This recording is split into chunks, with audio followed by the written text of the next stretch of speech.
agarrar su atención, pero los jóvenes sí pueden quizás oír explicaciones más alargadas. Pero yo estoy hablando mucho, hermano.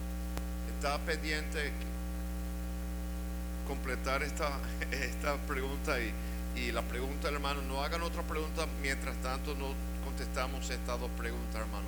Disculpe.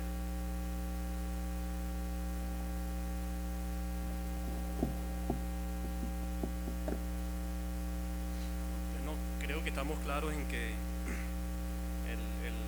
el trato no es el mismo, la manera, la forma de trabajar, de cómo transmitirle el mensaje a un niño 4 o 5 años de edad, 3, 6, a ya un joven, un adolescente. Las luchas son distintas, las circunstancias por las que atraviesan son distintas y el maestro debe tener ese discernimiento. Y en esa medida a algunos hermanos se les va a hacer más fácil trabajar con los más pequeños que con los jóvenes o adultos, como hemos oído. A otros, por el contrario, se les hace más difícil trabajar con los más pequeños. Yo debo confesar, hermanos, que yo siempre he sentido un reto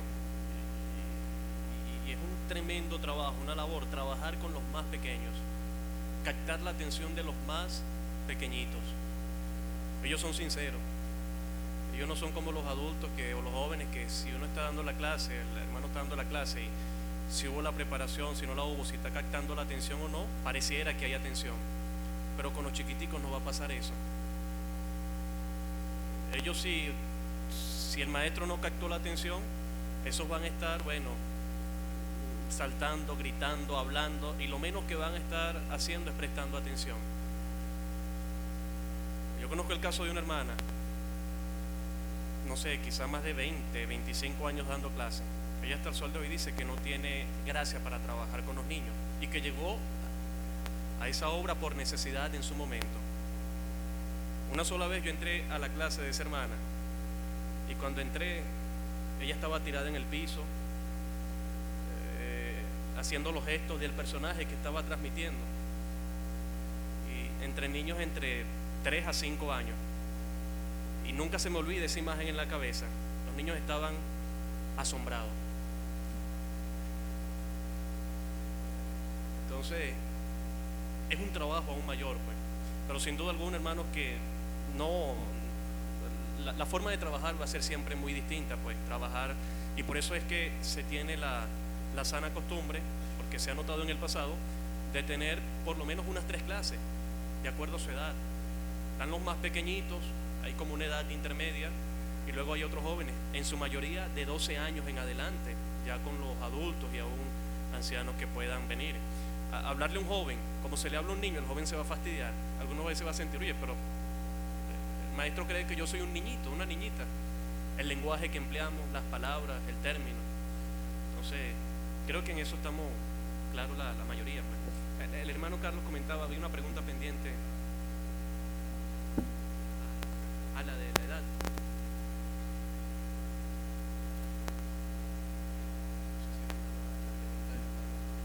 Hermano, ¿podría sintetizar su pregunta una vez más? Pero trate de que sea breve, ¿sí? Porque no es, contestando esta pregunta se nos olvidó aquella. No se preocupe. ¿Hasta qué punto nosotros los maestros podemos intervenir en la individualidad del niño? Donde casa, su teléfono, conocer a su padre, interactuar con él, porque eso lo había escuchado en otras reuniones como esta. Muy bien. Yo creo que eso es lo que va a motivar al niño, solamente llamándole por su nombre y verle en la calle y llamarle por su nombre. Eso es algo que me cautiva, ¿verdad? Me llamó por mi nombre, ¿verdad? Pero tenemos que quizás tener cuidado, y no todos tendremos la misma habilidad de memorizar los detalles de cada niño. Si el niño, porque nosotros aquí en Venezuela todavía no tenemos el problema que tienen, por ejemplo, en Canadá. El problema es el de, si usted va a recoger los niños, tiene que llevar otra persona con usted, no puede ir solo en el carro. Y la actividad, la actitud, la conducta del maestro con el niño se vela, porque han habido cosas que han ocurrido que han sido de muy triste consecuencia, ¿verdad? Esa intimidad personal con el niño ha llevado a cosas que han causado hasta que el nombre del Señor sea blasfemado, para no entrar en detalle, ¿verdad? Tenemos que tener cuidado en eso. Pero yo creo que mientras el maestro se puede compenetrar con el niño más, habrá más confianza de parte de los padres y también de parte del niño para con el maestro. Creo que es muy positivo. El pastor conoce cada cordero y sus mañas y todo lo que, y él sabe cómo tratarlo, cómo hacer con ese cordero en cada circunstancia. Y yo creo que en la medida que conozcamos al niño y ganamos su confianza, podremos también ganarlo para el Señor.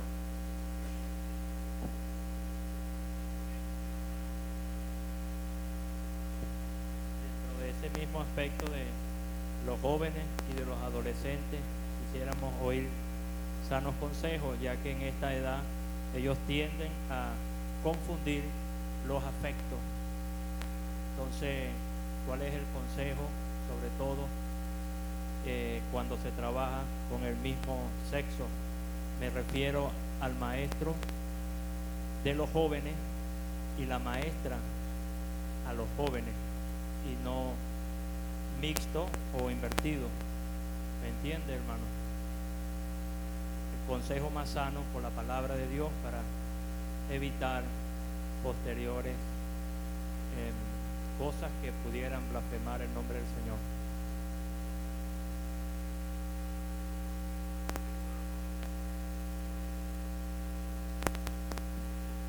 Hemos visto, hermanos, que cuando ya pasamos de una edad, quizás ya en esa edad de la adolescencia, es mejor que las hembras tengan su maestra y los varones tengan su maestro. Esa clase mixta a esta edad se tiende a desorden y puede causar también problemas emocionales, como hemos oído. Pero el maestro y la maestra también se tienen que cuidar. Estos niños o estos jóvenes adolescentes, hay que tener una sabiduría para no dar una mala impresión, para no hacerles pensar que hay otros intereses. Eso sería muy triste, ¿verdad? Y tenemos que andar en el temor del Señor y orar al Señor que nos ayude a mostrar una conducta apropiada y no una conducta liviana, sino más bien una conducta donde se permea el temor del Señor, ¿verdad? Porque es triste cuando uno oye en círculos religiosos afuera, donde se publica que el pastor fulano de tal está preso por estas relaciones, ¿verdad? Y será que nosotros somos hechos de otra materia, tenemos la misma carne y tenemos que tener mucho cuidado, hermanos. Y me da temor hablar de esto, hermano, pero quizás sea necesario así solamente dejar que salga al aire esta preocupación, ¿verdad? Y que sintamos la gran responsabilidad. Estamos enseñando la palabra de Dios y estamos enseñando que hay un Dios allá arriba que está viendo no solamente lo que yo estoy haciendo, sino Él está viendo lo que yo estoy pensando.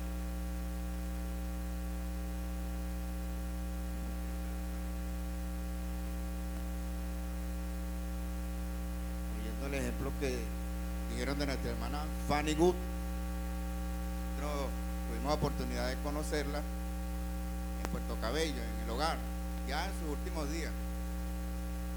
Y nos deleitamos con esta hermana porque ella tenía una sabiduría, y cuando indagamos sobre su trayectoria fue ejemplar, Fanny Good. Y con el piano allá en el hogar, yo le preguntaba o le decía, ¿cuál himno podemos cantar? Ella decía, cualquiera, y uno escogía cualquier himno, se lo sabía y lo cantábamos con alegría. Pero cuando el hermano habló de la hermana y su respeto en cuanto a lo que es la doctrina y lo que hemos aprendido en las asambleas del orden, ella, cuando un hermano, lo que aprendí de ella, enseñaba en un ministerio o en una enseñanza algo que no era conforme a la doctrina, ella lo llamaba aparte y lo corregía. Hermano, esto fue así, así. Y el hermano muy agradecido. Cuando el hermano habló en cuanto a las clases, aquí hay en su mayoría Eunice y Loida, más que maestros. O sea que es una responsabilidad grande de las hermanas en cuanto a lo que hemos aprendido, la importancia de los niños, sus padres. De manera que estaba pensando en cuanto a esto, dijeron ahorita de los maestros. Yo creo que es bueno que una clase que está donde está un hermano y tomando el ejemplo de lo que es la hermana sujeta, que es la palabra del Señor, esa clase debe ser por el hermano solamente llevada, hermano. Y sabemos que hay otras clases donde hay dos hermanas que pueden ayudar cuando hay muchos niños, es correcto. Pero pienso que en lo que es para guardar la doctrina y estas cosas que hemos estado comentando a última hora, en último momento, creo que es bueno que una clase y también la edad, porque también la edad de adultos, siempre un hermano que da la clase. En la clase de los flores tenemos una clase de adultos donde van hasta personas mayores y hermanas, pero generalmente la clase es llevada por el hermano solamente. Este comentario, no sé si hay.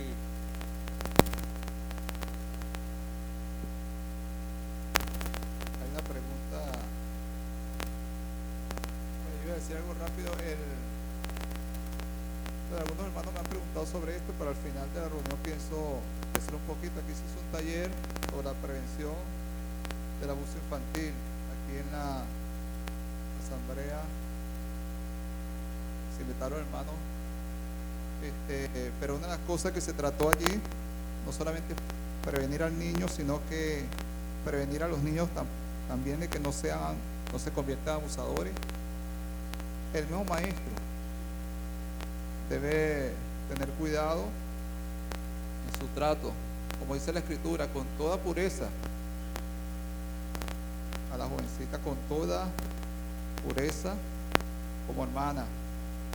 Entonces un hermano me preguntó sobre la inquietud de buscar a las niñas cuando un maestro solo tiene que buscar a una jovencita.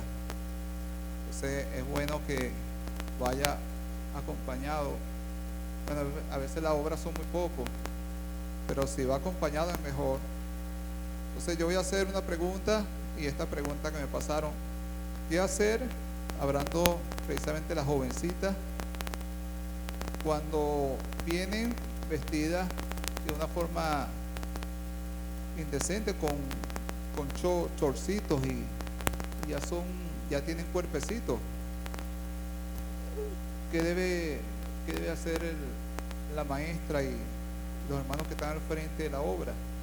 Y esta pregunta que me pasan dice: ¿se podrá realizar como una conferencia bíblica de escuela dominical donde asistan adolescentes y preadolescentes con el fin de mejorar su percepción?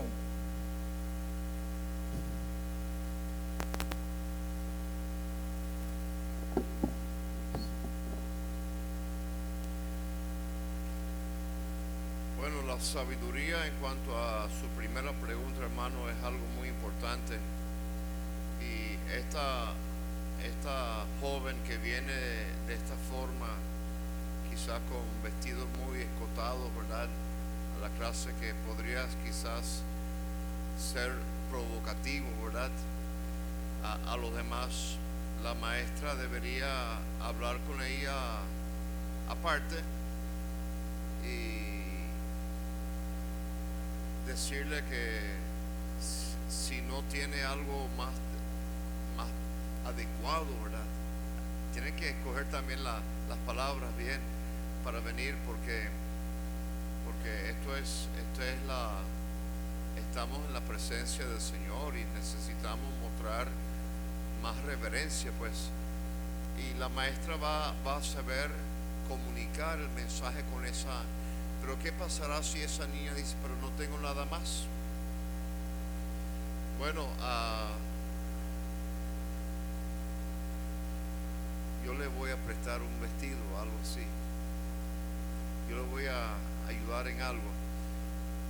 Y si ella no tiene, bueno, vamos a orar para que el Señor provea algo, ¿verdad? O sea que hay tantas cosas que pueden ocurrir aquí. Pero un niño una vez, por ejemplo, quería venir a la clase y no tenía zapatos. Yo le dije, ven así. Y él, como su forma de crianza, a él no le importaba que se rieran de él. Él llegó a la clase sin zapatos. Si yo le hubiera dicho a ese niño, mira niño, mejor que venga la semana que viene y yo le voy a buscar unos zapatos, ¿cómo me hubiera sentido yo si ese niño muere esa semana, verdad? Y no pudo venir a la clase porque realmente no tenía un par de zapatos. O sea, cada caso hay que estudiarlo y tratar de buscar la voluntad del Señor. Esa joven podría estar a esa edad, ellos podrían estar quizás casando también, ¿verdad? Y disculpe que use esa palabra, ¿verdad? Pero hay que tener mucho cuidado con esta edad y hay que decirle claramente, mira, tú puedes ir a tu fiesta en esto, pero no vengas así a la asamblea, no vengas así a la clase bíblica. Trata de vestirse un poquito mejor y hay que entrar en conversación con ellos, ¿verdad? Hay que hablarles y hay que tratar de hacerles entender. Así lo veo yo, hermano, pero de nuevo es un caso muy difícil. Hay que pedir al Señor sabiduría cómo actuar, pero hay otra pregunta pendiente, que no soy el único aquí.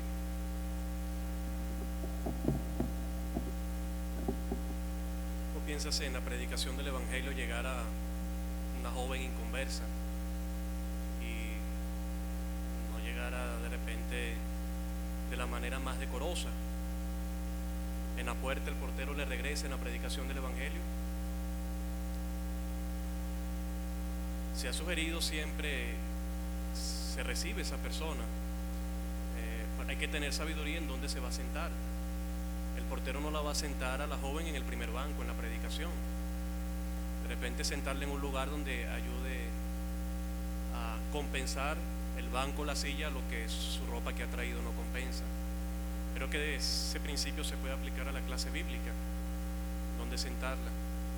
Habrán casos donde realmente la joven no tiene ropa decorosa, es su estilo, viene de un hogar inconverso y esa es la moda hoy en día, y es que realmente no va a tener la ropa muchas veces. Entonces creo que algo que se ha sugerido ayuda mucho es el lugar donde se vaya, donde se procure ubicar a esa jovencita en la clase bíblica, donde no sea tan expuesta pues en esa hora de la clase, y luego de ganar la confianza animarle, y si no lo hay, bueno, ahí también hay responsabilidad en los hermanos en procurar buscarle algo de ropa, ¿no? Pero se va a necesitar de sabiduría, hermano.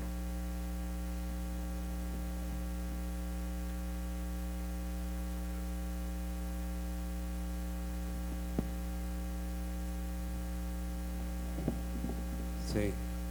Había una pregunta, permiso. Había una pregunta o una inquietud que quería hacer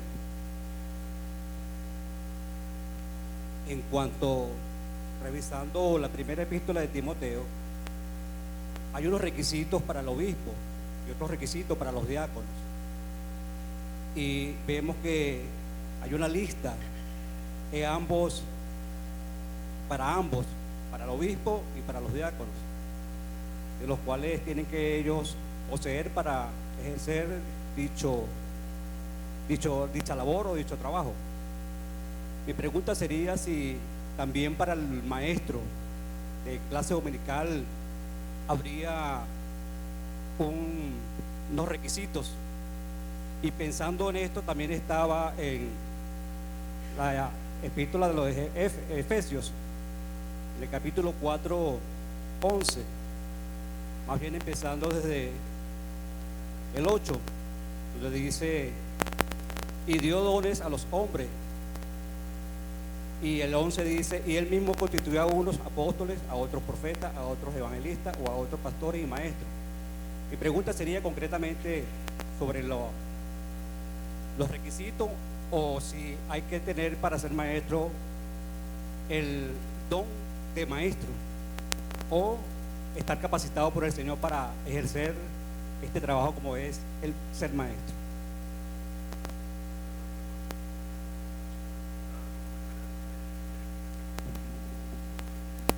Bueno, solamente para dar una primera respuesta, hermano, pienso que el don y el requisito, las dos cosas son importantes,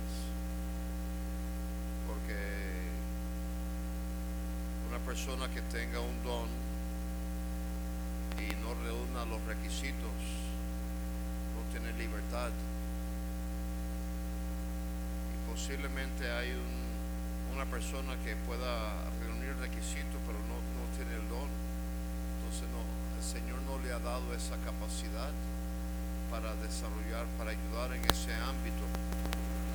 Ahora, el maestro de Efesios capítulo 3, pienso que es el maestro en el contexto de la asamblea, ¿verdad? Y bueno, el Señor tiene que haberle dado un don para poder enseñar al pueblo de Dios. Pero sin duda, hermanos, hay hermanos que tienen un don para enseñar a niños que quizás otros no lo tenemos, ¿verdad? Y creo que el Señor puede usar ese don. Pero qué importante es, además de tener el don, es poseer los requisitos.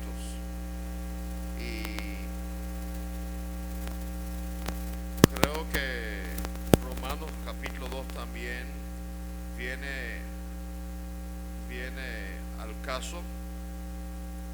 Dice el apóstol: tú que eres instructor de indoctos y maestro de niños, y que tienes en la ley la forma de la ciencia y de la verdad, tú pues que enseñas a otro, ¿no te enseñas a ti mismo? O sea, si yo no estoy practicando lo que estoy enseñando, entonces realmente no tengo lo que llamamos moral, ¿verdad? Para predicar, para enseñar. El diácono tiene que guardar el misterio de la fe con limpia conciencia. El misterio de la fe es el cuerpo de la doctrina bíblica, con limpia conciencia. Y hermanos, quizás voy a sonar muy cortante en lo que voy a decir en este momento, pero es para dar un ejemplo. Una hermana que está cortando su cabello realmente no puede enseñar a un niño que obedezca la palabra de Dios si ella no está obedeciendo ella misma, ¿verdad?, la palabra de Dios. Entonces yo creo que los requisitos son importantes, hermanos. Los niños se fijan de mucho, y si ellos no se dan cuenta o no se graban qué fue lo que enseñamos, sabe lo que se graban, lo que nosotros vestimos. y se graban la forma en que nosotros les tratamos. Eso es algo que queda indeleblemente impresionado, imprimido en sus corazones. Y creo, hermano, que los requisitos debe haber una vida ejemplar en aquellos hermanos y hermanas que llevan a cabo este ministerio. Pero eso da pie a mucho que decir, hermano, y no queremos tampoco que el estudio se multiplique mucho en ese. Queremos abarcar otros puntos. La pregunta en el papel que leyó el hermano ahora: ¿se podrá realizar una conferencia bíblica de la escuela dominical donde asistan adolescentes y preadolescentes? Bueno, hay que ver por qué el preadolescente está allí, por ejemplo. En esta reunión hay niños. ¿Por qué hay niños? Bueno, porque su mamá está aquí y nosotros no estamos tratando cosas que ellos no pueden oír, ¿verdad? Creo que hay excepciones donde, claro, ellos no van a aprovechar como nosotros estamos aprovechando, ¿verdad? Pero hay que tener cuidado con poner leyes así estrictas. Que ahora, adolescentes, bueno, yo fui adolescente cuando llegué a ser maestro de clase bíblica, y yo creo que el adolescente es bueno que escuche. Ojalá hubieran más adolescentes aquí para oír la palabra de Dios. ¿Hasta qué año es un adolescente, hermano? Hasta 21, ¿verdad? El primer ejercicio que yo tuve, hermano, en la asamblea, bueno, si lo podemos conectar con la asamblea, fue de maestro de clase bíblica, y duré por más de 20 años en ese ministerio, hermanos. Todavía hago un poquito, ¿verdad? Pero me falta mucho por qué aprender. Yo entiendo mis limitaciones, hermanos, pero nunca dejamos de aprender cuando estamos en la escuela de Dios, ¿verdad? Nunca nos graduamos. Nos graduaremos cuando lleguemos ya a la gloria.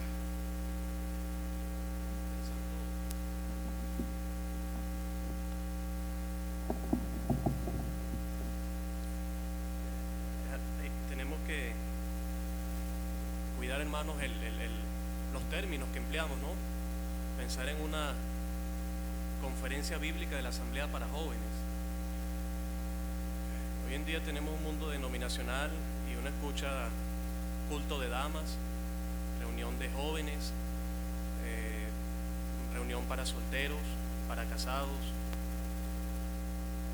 Comenzamos esta serie de preguntas y nuestro hermano comenzó remachando 7 reuniones que tenemos en el Nuevo Testamento, y lo que tenemos como tal es una extensión de la evangelización de la clase bíblica, y entender que estas reuniones es para alcanzar a otros que no tienen a Cristo todavía.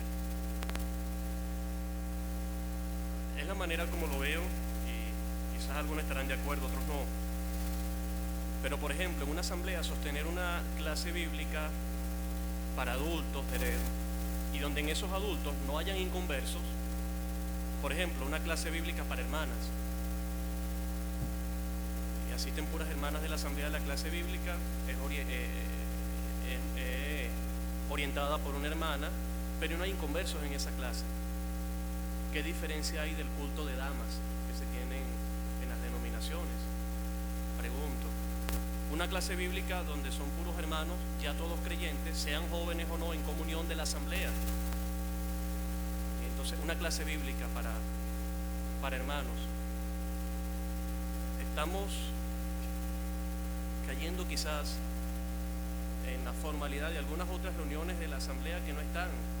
En Hechos de los Apóstoles, uno veía en las epístolas, cuando se reúne la iglesia, no había segregación por grupos. Allí estaban todos reunidos, hombres, mujeres y niños. Me ayuda mucho a pensar si hay una clase bíblica para adultos,